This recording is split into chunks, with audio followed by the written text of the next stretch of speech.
Hey guys, today I am making Briar Beauty from Ever After High. I'm making this cake as part of a collaboration with a bunch of amazing food YouTubers. We are all using different styles of a Wilton silicone mold. I've gone for the Baroque theme, but there are so many different creations and you guys are going to absolutely love checking out those videos.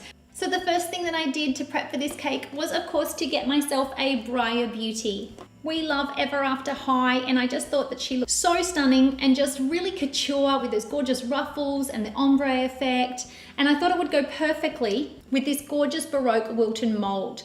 I also have a couple of cake boards, an 8-inch round cake plate and a 10-inch round cake board. Lots and lots of cake. I've baked a 6, a 7 and an 8-inch round and I have cut them into 2 layers each of 1 inch high. As well as that, I have some of our sweet buttercream recipe and I've just tinted it in a beautiful shade of pink. And I also have the usual spatula, knives and some ground cookie cutters. I'm going to use those in a couple of different ways. Firstly, it's going to be to help make some room for our Briar to fit into her dress. And later on, we're going to be using it to create a gorgeous ombre pattern in our fondant.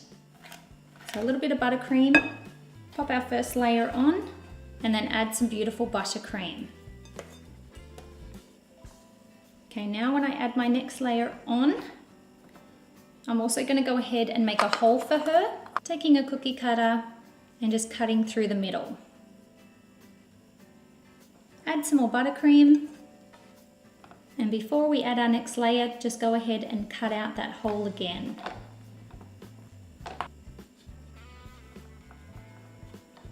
And pop our last layer on.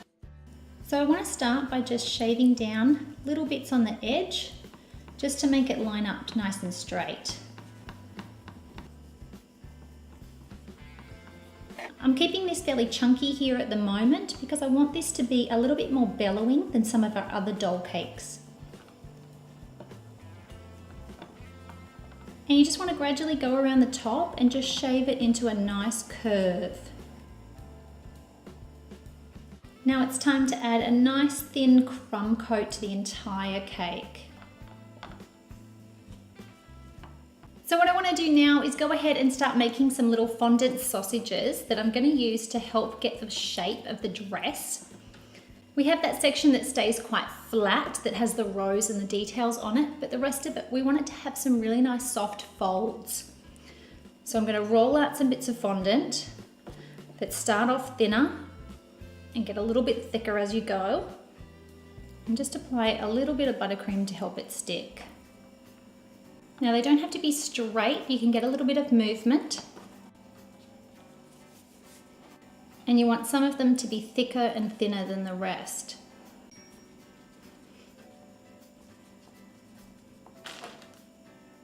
And now go ahead and apply a little bit thicker buttercream over the entire cake. I start by going in between the fondant and then over the top of it, just to make it sticky enough for the other fondant to attach. Now it's time to transfer it onto the cake board.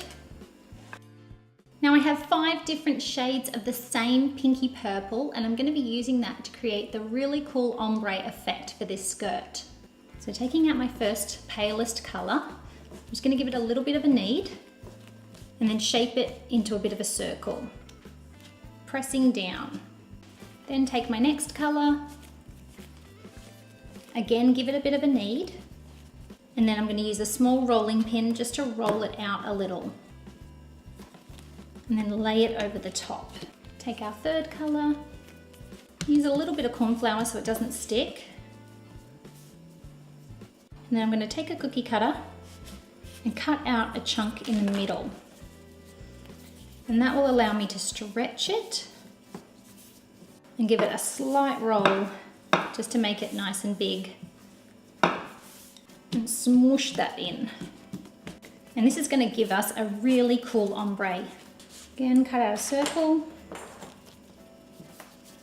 and roll it a touch. And then our last colour. And pop that on top. Now I'm going to give it a little bit of a roll this way, just to help them to attach. And then we're going to take the whole thing, pry it up, add a nice amount of corn flour or cornstarch, and then bring the entire piece over and give it a roll with our large rolling pin. Pick it up from time to time and just move it around. And just roll it out.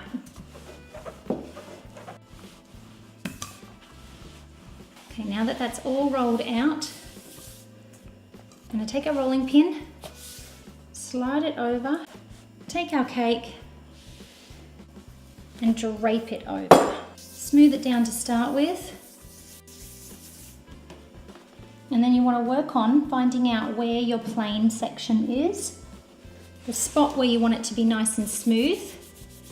You want to go ahead and do that immediately. Once you've got that, you can shape around all those little sausages of fondant. I'm going to go around and cut off a fair bit of the excess. I'm going to cut out the middle section while it's still soft, and that way it won't cause any cracking. I'm going to come around with an X-Acto or craft knife and just start to cut away some of the bits. Have some folded over. Okay, now that we have that, it's time to start working on this middle section. Then take some black fondant, roll the ball, and press it into the rose mold. Push to remove the excess. Don't worry that it's fraying at the edges just yet, because we will fix that. And then draw it all back in. Make sure it still reaches the edge, but it's just not fraying anymore. It's nice and soft. And curve the mat and remove it. And I'm going to place that onto the cake on just an angle. Now I'm going to choose one of the scrolls, go all the way over it, and again push it out. Don't worry, your hands get very messy, it's okay. Pull it back in and then bend the mold and remove. I want to place this under the rose. I want to take one of the large scrolls now and just guide it so that it's all the way in and push out. And don't be afraid to have them overlap each other and add some dimension. Got these gorgeous hearts as well. A leaf there and then bring that over the top. Now this mold also has these gorgeous pearls. So I'm going to roll a sausage, press it down, scrape off the excess, flip it out of the mold, and it's the perfect size to form a beautiful border around here. And then do another one for the other side. Now for the bodice, I want to roll some black fondant out, 2 1 centimetre wide strips.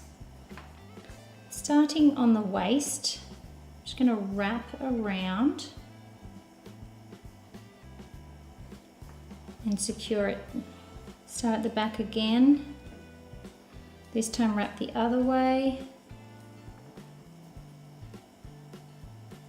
and secure it under her arms. And this is a really easy way to make it attach fast so that you don't have to do it beforehand. Giving a squeeze around the waist, and going all the way around with your entire finger and thumb, and you'll find that that will smooth out those wraps that we did. And now it will look like it's been perfectly wrapped around and is completely seamless. This is the great thing about black fondant being a little bit stickier, is that you can achieve this easy look super fast. Now for a beautiful accent, I'm going to take some of our pink, roll it out, give it a trim halfway through, and I'm going to make a really simple ribbon rose. Flick up the edge and just roll and roll. You can pull it and stop whenever you want, and you've got a delicate, beautiful little rose. Now I'm going to make this even skinnier, just so that it attaches really nicely to her. And I'm just going to place that in the center of her bodice. And that will give her a lovely little accent. Now it's time to place her into her gorgeous dress. And then to finish her off, I'm just going to make a bunch of those ribbon roses. Cut each piece in half, because you really want to use the side that's curved and not cut. That makes the best roses. And when you're ready, apply with some water or sugar glue.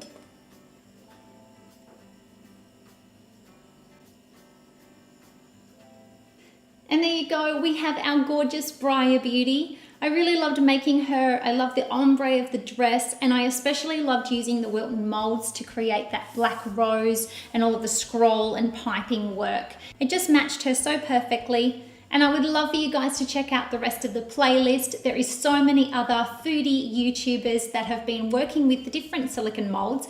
Thanks for watching, guys, and subscribe to our channel for more videos.